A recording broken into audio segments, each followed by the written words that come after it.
What do you think these three things have in common? Any guesses? If you want to find out the answer, stick around.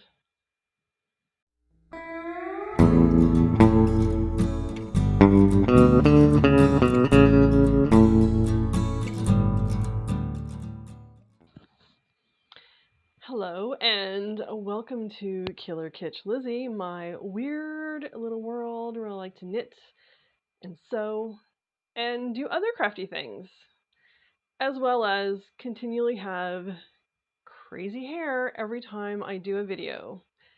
Yes, it's crazy again. You might not even be able to see it, but my hair's kind of ridiculous. I have curly, wavy, and straight hair texture, and right now there's humidity in the air and my hair is all frizzy. So, you're welcome. Anyways, that's not what I'm here to talk about. What I am here to talk about are these two reproduction catalogs and this glass Scottie Dog. However, there is another element to this story. These all belonged to my great-grandpa Bill. And before I get into these things, I'm just going to give you a very brief history of who great-grandpa Bill was. He is my mother's grandfather. He was a truly, truly amazing man. He lived with us for part of my childhood. There's a reason why he lived with us. But he was born in I'm just going to get my little piece of paper here. He was born in 1903 and he passed away in 1977. I was a kid when that happened. I was also devastated when he passed away because when he came to live with us, we became best friends. He had a green Volkswagen Super Beetle from, I think it was like the late 60s. I'm not 100% sure exactly what year. I would go on car rides with him all the time. He would sit and tell me stories all the time about, when he was a kid, or he'd make stuff up. He's a really amazing storyteller. Like, a lot of my storytelling, it comes from him and my Grandma Betty. Between the two of them, I learned how to tell stories. Some fictional, some non-fictional. But yeah, so he was a farmer in southern Ontario. His farm was in a place called Mar, Ontario, M-A-R. And he started that farm up from basically nothing. He built his own farmhouse. He raised cattle and pigs and chickens and turkeys and you name it. He raised a lot of animals. Unfortunately, he did raise them to sell. It's something that has always bothered me because I'm somebody that has a lot of passion and empathy and love for animals. So the whole farmer like thing was never really my thing. But moving on, he him and his wife had a bunch of children. One of them is my grandfather Jim, who is unfortunately no longer with us. And unfortunately, great-grandma B passed away, or great-grandma Beatrice passed away soon after giving birth to her youngest child. So, their youngest child. So he was widowed, with a bunch of young children, and so that's happening in the 20s and 30s, and then he was a farmer who survived the Great Depression somehow. A lot of ingenuity. Being a really good farmer helped. Now farms during the Great Depression in the prairie provinces got hit worse than in Ontario. I'm not trying to belittle what happened to the farmers in Ontario, but a lot more farmers in Ontario survived the Great Depression than out west, unfortunately. I'm trying to think if there's anything else. So that's just sort of the highlights of Great Grandpa Bill. I can do a longer video like I did about my Grandma Betty. If anybody is interested, I have a lot of great stories about him. He did live with us for quite a while, and the reason he came to live with us is the farmhouse that himself, my Grandpa Jim and Grandma Carrie were living in, burnt to the ground, and they lost absolutely everything. Well, almost everything. They didn't lose completely 100% everything, but they did lose most of what was in that farmhouse. Two of the most interesting things that survived the farmhouse was burning down was there was a lump of pennies that melted together. That is telling you how hot the fire was. Now they were probably in the reason they're all stuck together. I think I'm not 100% sure. I'd have to ask my Uncle Doug, but they were probably in a glass jar or a glass container, so that probably assisted in the sticking together. But the other thing that survived was this glass Scottie Dog. I did look up, trying to find more information on this dog, and they've been around for quite a long time, actually. These were very popular during the 1930s, late 20s, early 30s, and then somewhere in the 70s, a company started reproducing them. So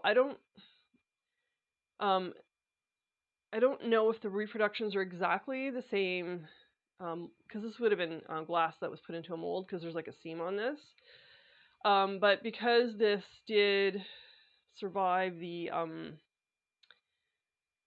fire, I'm assuming this is probably an original one, because my grandpa came to live with us, great grandpa came to live with us in the early 70s. Yes, I'm not old.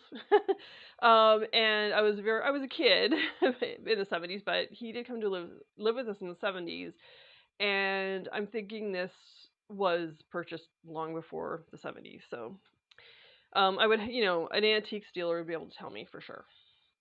But um, and these are things that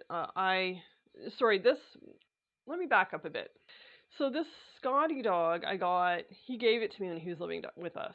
Um, and I cherish this ever since. And I've moved multiple times in my life and as an adult, and this has come with me everywhere. I actually have it stashed on my dresser so it does not fall off. It's in a way that it won't fall off my dresser. And he passed away in 1977. And when he passed away, so my grandpa, sorry, I'm jumping around a little bit here, but my grandpa had these two reproduction Eaton's catalogs. He also had a few from the 1930s that were also reproduction. He also had some original catalogs. Now, I don't know where those came from, if he acquired them after he moved in with us, or if they were with my grandparents, because what happened was when my grandparents, when the house burnt down, my grandparents still had a store, like a country store with a house attached to it, and they went to live there, and my great grandpa came to live with us. And I don't know if maybe he had things stored there, and maybe the original catalogs were there. I should actually ask my mom. I forgot to ask her before filming this, but so he had, I don't know, a couple original catalogs from, I think they were from the 30s, and he had I think about 5 in total, if I remember, of reproductions. And the only two and they were after he passed away, he had told my mom that he wanted me to have these catalogs. And the reason why he wanted me to have them is when I was a kid, I was obsessed with these catalogs. The original catalogs, I had to look at them with his assistance. He had to actually flip through the catalogs. I wasn't allowed to touch those ones. As I whacked myself in the face. The reproduction catalogs I was allowed to look at with his supervision. And he was a very, very patient man, because I wouldn't just flip through and be done. I would study every single page in these catalogs. Every single page. I would like daydream about the stuff that was in these catalogs. And what I'm going to do today, and I'm not going to do a full flip through, but I am going to just flip to the sections of the catalogs that were my favorites, let's say. If of these two catalogs there is one that you want me to do a more thorough flip through, please let me know, and I'm more than happy. It's just that if I do that today, because I don't know if you can see these are both quite thick, this is going to be like a 4-hour video, and nobody wants that. Pretty sure. So what I'm going to do now is I'm just going to do some overheads, quickly overheads of the pages I'm talking about. And also, if you are new to this channel, or maybe you've watched a couple of videos already, if you like my content and my witty banter, please subscribe. Every subscription to the channel helps me immensely, as well as watching the videos from beginning to end, liking videos, commenting, all the interaction. So yeah, if you're enjoying this content, please subscribe. I would be so grateful. Anyway, so, and the years of these catalogs, 1901 and 1927. Okay, so let me start the flip through of my favorite parts of the 1901 catalog. I actually should have looked up what year these were reproduced in, and if it even says actually, and I should have noted that before I started. And these, this is 1970. These catalogs are, one, they've been well loved. This one unfortunately has some tape on it, which is yellowed, and this one has peeled back again. The paper is starting to become a little bit, especially on the cover, a little bit brittle. And I'm just worried about them falling apart, so I'm being a little delicate with them, and then I'm going to put them back. Put them right away right away. Because, I think what it is actually, I should get my husband to fix them. He loves fixing, damaged book spines. It's like a hobby of his, so maybe I might get him to fix this one up, actually. Well, but this one's worse than the other one. And this one was, I just saw it and I just totally forgot. This was a reproduction from, I think it said 1971. So this one was reproduced in 1971. I think Eaton's did a bunch of reproductions in the early 70s. I have, over time, looked for them online. I can't find them. Or maybe they just did these two. I don't know. Maybe these were the most popular catalogs at the time. I honestly have no idea. Also, so I had the 1970 or 1927 catalog pretty much with me everywhere I went. Somehow, this one went missing, and I was really upset. Like one time I unpacked my boxes, I couldn't find it. And it's possible it wasn't even with me at all. And I was finally in an apartment big enough that I could put bookshelves up, really, is why I was looking for this. So I did order, I was able to find a reproduction of this one, like another print of this one. So I did order it, it was brand new. But then my mom found this, it was actually at their place still somehow. I don't know how. Or maybe I left it there for safekeeping, maybe, because I moved around so much. But yeah, so the newer version of this I gave away to my friend Heather. So I think it was Heather I gave it to.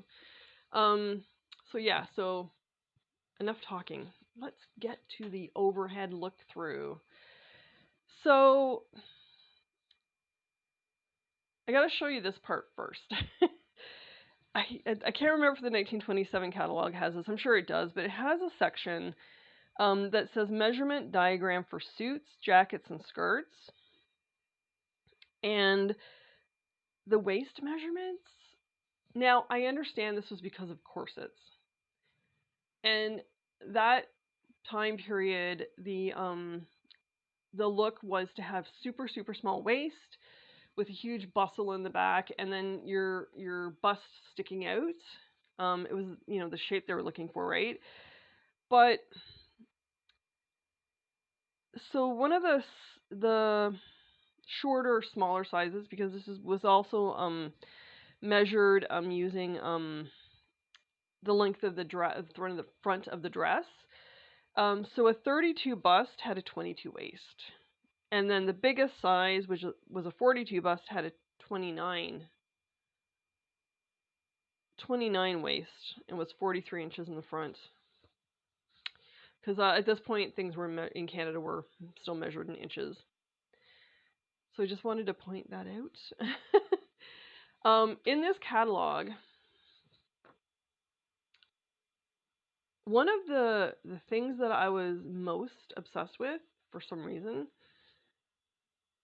and I don't know why as a young child, maybe because they looked so fancy and so almost magical looking, I was obsessed with the hats. Not even the hat itself, but the decorations, like the flowers and the ribbons and how they were put on the hat. And I would stare at these and read the descriptions. Like, I could spend an hour on this. I mean, even today looking at this, like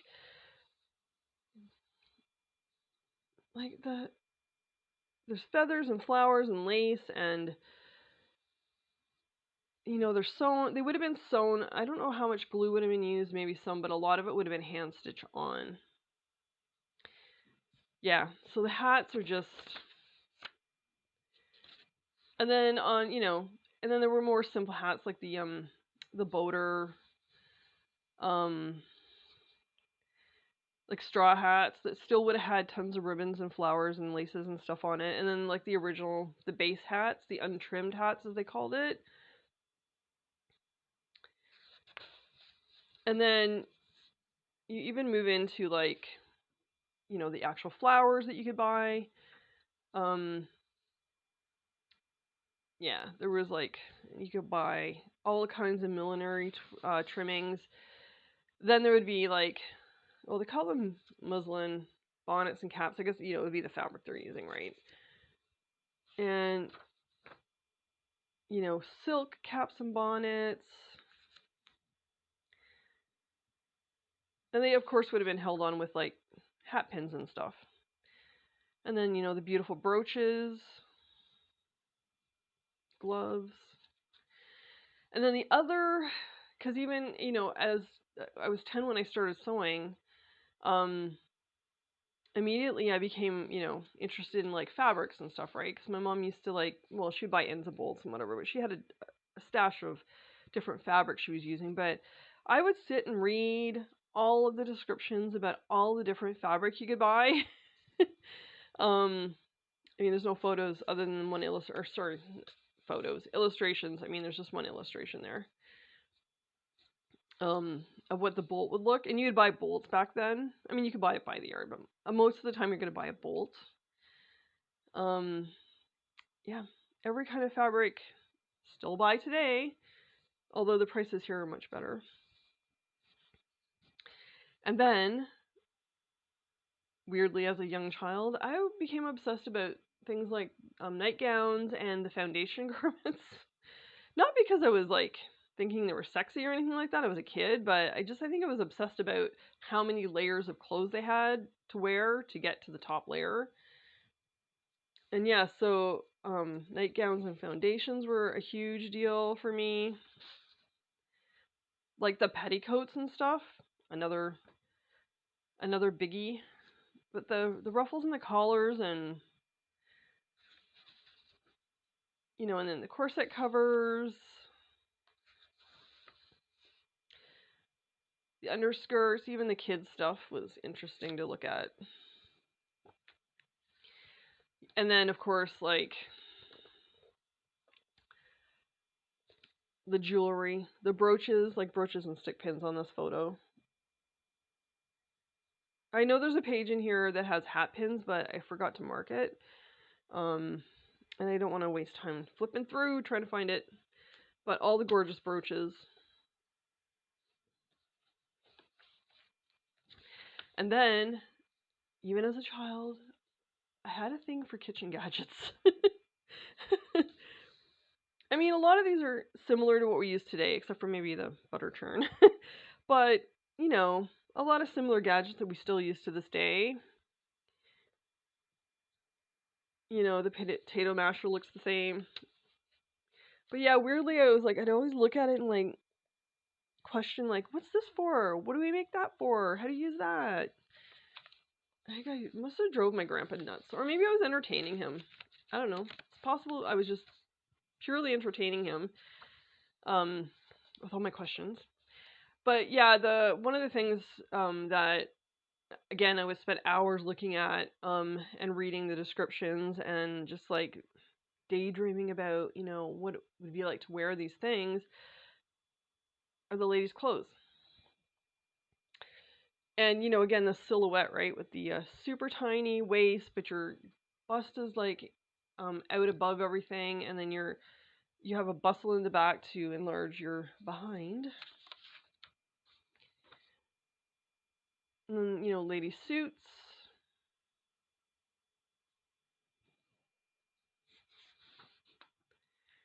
The jackets, the double-breasted jackets.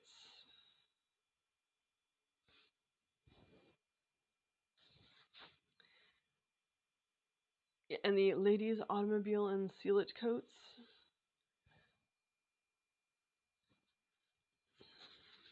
And the blouses, or what do they call them? Waists. Because you tuck them in at your waist. And then the skirts.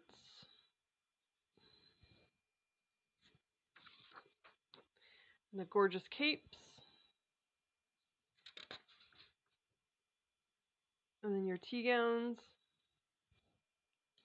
And wrappers. And of course your coats. Or cloaks in this case.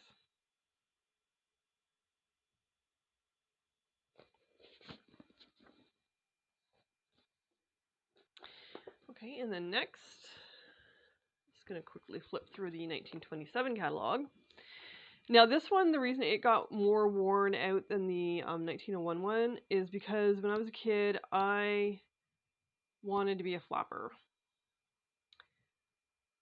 And I don't know if that came from maybe I saw a movie on TV or a TV show or something. I'm not 100% sure, to be honest.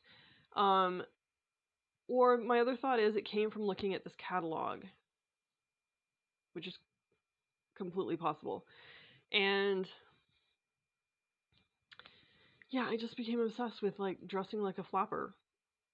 Not really, I didn't really at that age understand what a flapper was, like, you know, what the lifestyle of a flapper actually was, like, you know, because there were very bold young women who were pushing against what society thought was, you know, what a woman was supposed to look like and dress like. And, you know, they had these very, you know, free personalities and lifestyles, and they like to party and, you know, drink and smoke and do everything that was against what society thought a proper lady should be like, right? And I didn't at that age know or understand any of that.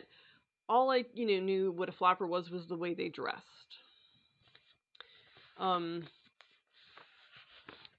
So let's just do a flip through now of the 1927 catalog.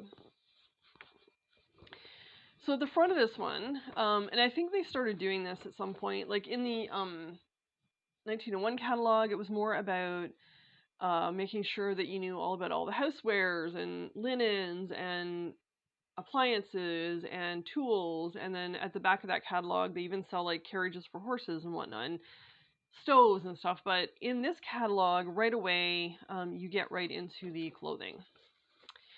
And the section's called, or this, I think, very small section is called Presenting New Modes, or Mods? Modes, I think. You know, and this is like the latest fashion.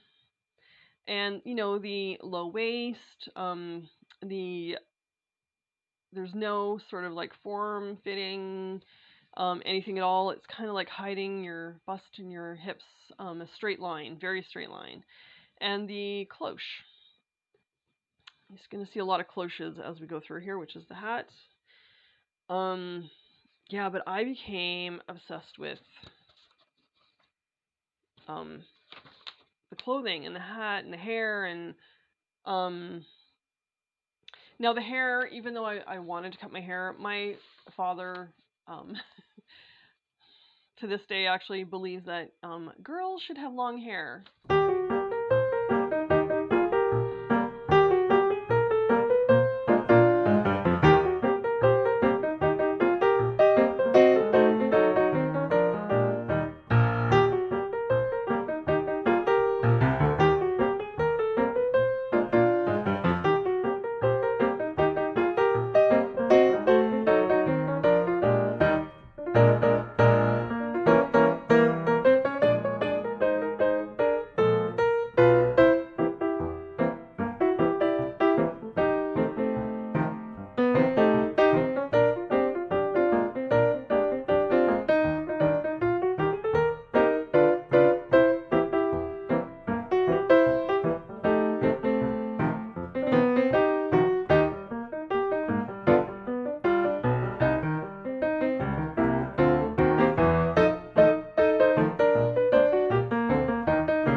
that quick peek, or quick peek at these two catalogs that I have been obsessed with my entire life. I would like to find more of these reproduction Eaton catalogs. I would love to find the 1930s ones again, but I can't find them anywhere online anymore.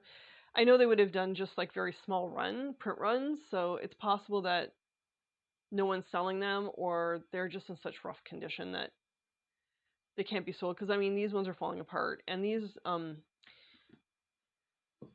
as the beginning of the front of the book said, they were reproduced in the early 1970s, so it's 50 years ago, and a little more than 50 years ago. So they are in need of some repair. But yeah, if you enjoyed this look through, let me know. If you want to see more of these books, let me know. If you want a more detailed story about my great grandpa Bill, let me know. He was also a big influence on my life as my grandma Betty was. So, yeah, he was just such a great storyteller and such a generous, loving, caring man. So, yeah, he made a huge impact on me. So, yeah. Before I keep going on, if you like this, subscribe, give it a like, comment below, let me know if you want to see more of that. And until next time, stay kitschy.